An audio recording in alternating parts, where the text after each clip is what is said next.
Oke, masih bersama kami di Mari cari arah obrolan seru para jamaah. Sepertinya para pemirsa ini udah pada nunggu nih ya, yang pada di rumah. Daripada penasaran, langsung saja nih simak kelanjutan dari Bapak Solihin.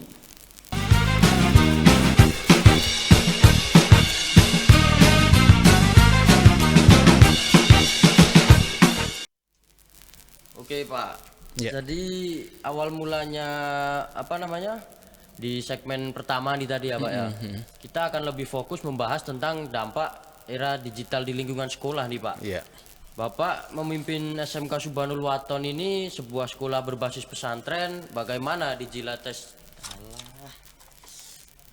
digitalisasi, digitalisasi. Yuk bar bumper ya, bar bumper. Yuk, Ji, Ro, Lu.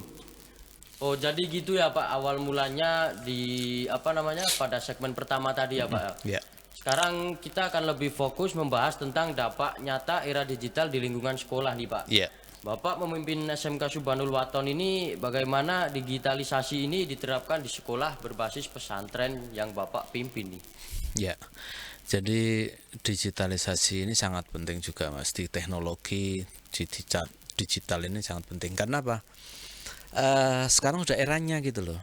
Ya, Kita sekarang udah harus era. mengikuti gitu loh. Santri juga harus bisa mengikuti. Bagaimana caranya? Walaupun sebenarnya ada hal-hal yang sebenarnya santri itu tidak boleh memakai. Jadi anak nggak boleh pakai gadget, nggak boleh, Ya, pakai elektronik emang nggak boleh sih elektrik Pak. nggak boleh, dan lain sebagainya. Bagaimana dituntut anak itu harus apa namanya bisa menguasai teknologi. Ya, di SMK inilah jawabannya. Jadi ketika mereka ngaji harus fokus ngaji. Ya, harus fokus agama Ya, dulu berarti fokus nih ya Pak. agama. Nanti ketika ada jamnya untuk di yang formal, silahkan bereksplor, kemudian menggunakan waktu yang bermanfaat itu untuk menguasai teknologi. Seperti itu. Berarti di SMK ini sudah ada apa namanya kegiatan searching ke internet gitu Pak Ya sudah, tentang digital gitu. ya ada. Jadi itu sesuai dengan mapelnya ya. Artinya mapel itu menggunakan itu, kemudian apa? eh Ada yang harus koneksi ke internet, kemudian cari materi-materinya. Anak juga dikasih ada waktu yang harusnya mereka browsing, kemudian copy paste dan diolah, kemudian disusun menjadi sebuah materi atau apa ya istilahnya, kalau dalam kuliah itu makalah dan lain sebagainya itu. Nah, itu anak-anak dituntut untuk itu. Jadi harus bisa mencari materi sendiri dan nanti dilaporkan ke Guru mapel guru tersebut. mapelnya tersebut, seperti itu. Di SMK ini emang kurikulumnya udah merdeka nih Pak. Ya sudah, kita sudah, jadi sudah kurikulum merdeka. Jadi kurikulum yang berpihak ke anak, yang harus bisa mandiri. Kemudian hanya guru itu hanya sebagai apa ya, kayak supervisi gitu Mas, mengawasin Ya, gitu. Jadi anak mengawasin terus ya membimbing. membimbing ya. Karena kalau yang di pesantren ini kan kita sudah punya mendidik anak berkarakter ya. Jadi pesantren itu lebih ke karakter anak ini bagaimana, dari kejujuran, sopan santun, Akhlak gitu ya Pak adabnya, paling penting ya akhlaknya Pak. itu, kemudian tanggung jawab, kebersamaan, itu kan sudah banyak dipelajari di Iya pesantren udah seperti itu. dipelajari di pesantren Ya, berarti Pak. tinggal di sekolah itu bagaimana caranya anak-anak itu mengimplementasikan kegiatan karakter yang di pesantren itu di sekolah, dengan dibantu dengan nantinya dia belajar ke teknologi seperti itu. Belajar-belajar tentang desain, Iya, dengan yang cetak desain. apa itu ya Pak. Iya, itu semuanya di situ nanti. Jadi di sini kan ada Tevanya. Jadi jam-jam yang ketika anak-anak itu yang putra itu masuk pagi, Oke. setelah itu ngajinya itu jam jam 12 karena kita cuma 6 jam Mas. Oh Jadi berarti ini sekolah cuman setengah hari nih Pak. setengah hari ya. Setengah hari, kemudian yang setelahnya itu dilanjutkan di pesantren untuk ngaji. Oh berarti Jadi terbatas banget di sini ya Pak. ya, untuk uang formalnya itu jam 7.15 sampai jam 11.30. Makanya anak-anak harus bisa memanfaatkan waktunya untuk belajar. Iya, iya, Jadi jangan hanya untuk bermain-main, tapi bagaimana caranya kita mencerdaskan diri kita sendiri dengan fasilitas yang sudah dipenuhi, kemudian bagaimana cara memanajemen kehidupannya masing-masing. Karena kita sudah mengerti karakternya santri itu harus sudah dibina seperti itu. Berarti yang putri ini setelah yang putra Ya, ini Pak, berarti Pak. yang putri itu nanti jam 12.30 sampai jam 5. Nah, di situ ketika yang putra itu KBM belajar, anak putri itu ada kegiatan TEVA. Jadi kegiatan TEVA itu mereka mengajak menyelesaikan proyek-proyek dari luar yang masuk ke TEVA-nya itu, kemudian nanti gantian. Ketika jam 1 saatnya masuk, yang putra nanti TEVA-nya siang hari. Ya, siang hari setelah ngaji. Biasanya setelah ngaji, nanti ada jam waktu kosong itu, nah kita manfaatin mereka yang bergabung yang bergabung di TEVA, ya silakan untuk mengasah lagi kegiatannya seperti itu. Itu santri-santrinya dipilih atau gimana itu Pak? Ya, dulunya kita ada seleksi dulu ya, yang berminat. Jadi nggak langsung semuanya, kita yang berminat memang benar-benar pengen ini dan punya rasa tanggung jawab dan punya rasa keingintahuan dan pengen maju seperti itu, Mas. Apakah Bapak melihat adanya perbedaan respon siswa di SMK Subhanul Aton nih Pak terhadap teknologi digital dibandingkan dengan sekolah-sekolah lainnya nih Pak? Iya jelas Mas, karena kita alhamdulillah yayasan itu full support untuk kegiatan teknologi. Cuman kita harus memfilter. Jadi bagaimana kegiatan berteknologi itu tidak kebablasan.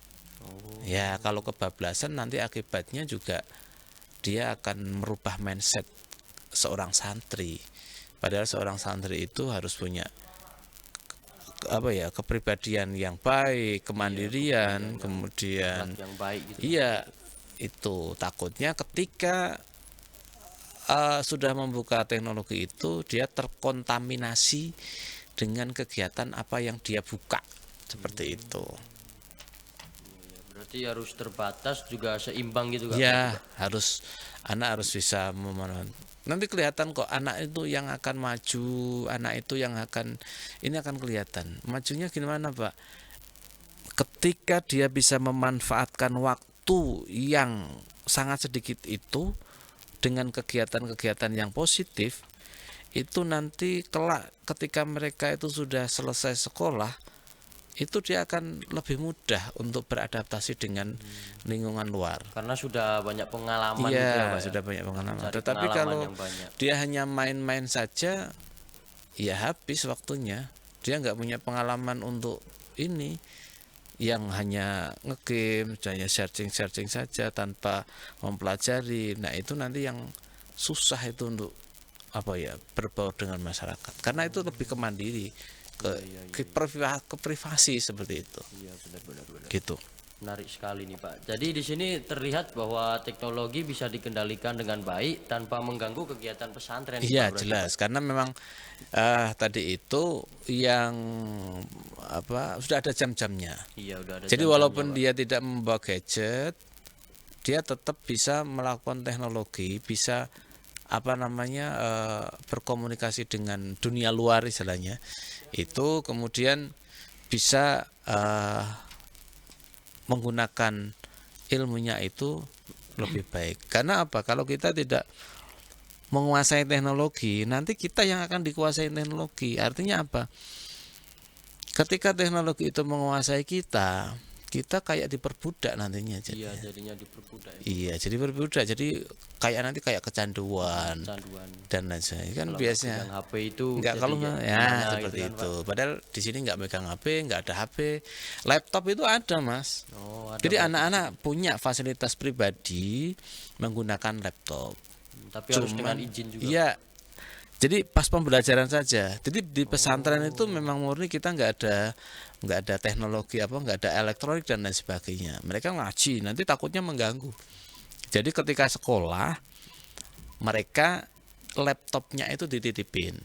Nanti kalau mau KBM ada yang mau Izinkan laptop itu. iya, menggunakan laptop harus izin ke mapelnya, kemudian bertahap ke kesiswaan. Dan itu tidak bisa digunakan begitu izin sehari, nggak bisa. Harus sesuai dengan jam mapelnya. Kalau cuma 2 jam ya 2 jam. Kalau 3 jam ya 3 jam, seperti itu. Rumit juga berarti ya Pak, ambil laptop juga ya Pak. Ya memang harus diperumit supaya nanti nggak kebablasan. Nggak semaunya anak itu. Iya, ya, Pak, nggak berarti, semaunya anak. Jadi memang harus ada aturan-aturan yang harus dipenuhi, Mas.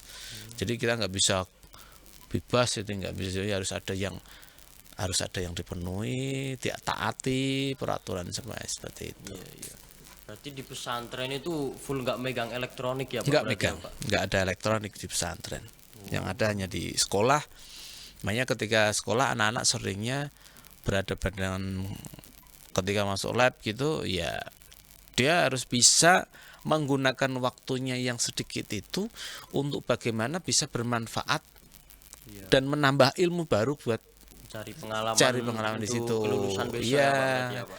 Jadi nggak hanya buat fasilitas main-main gitu, nggak bisa seperti itu. Apa tantangan terbesar dalam penerapan era digital ini Pak? Kalau tantangan yang di sekolah tadi yang sudah saya sampaikan tadi, jadi anak-anak itu bisa menggunakan laptop itu terbatas. Makanya dengan keterbatasannya itu, bagaimana anak itu bisa memberikan kemanfaatan di jam yang sempit itu, seperti itu. Iya, benar. Gitu. Berarti juga ada jatah lab juga berarti di Ya sini, Pak? ada, jatah labnya ada. Karena di sekolah kami itu modelnya kan per blok, Mas. Jadi ada blok 2 mingguan. Jadi nanti itu blok 2 minggu full di lab.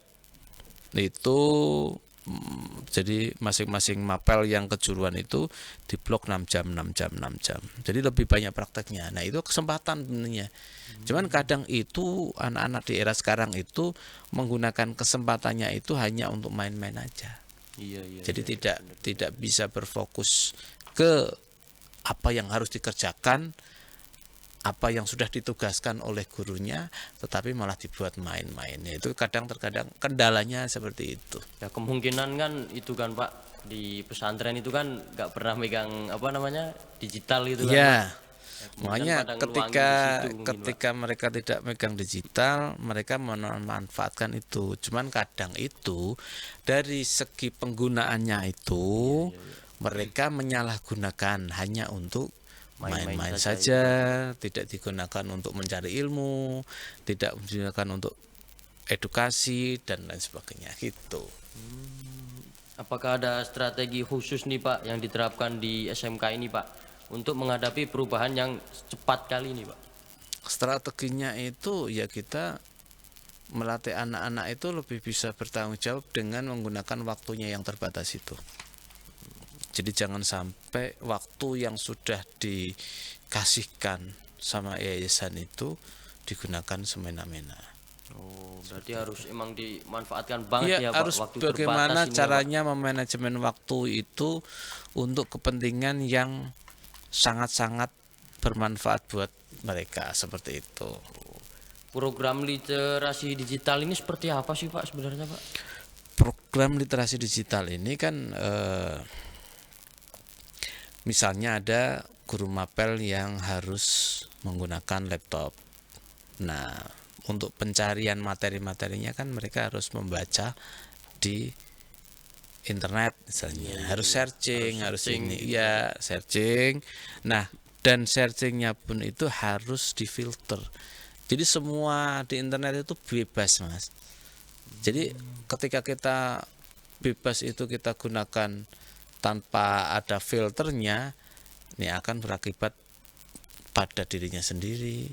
Dia tidak bisa menggunakan waktu yang sudah diberikan. Tidak mencari pengalaman tersendiri Iya, berarti ya Pak. tidak menjadi pengalaman sendiri seperti itu. Bakat sendiri berarti. Oke, kita duh kok malah ngini tepan. Gue ketok.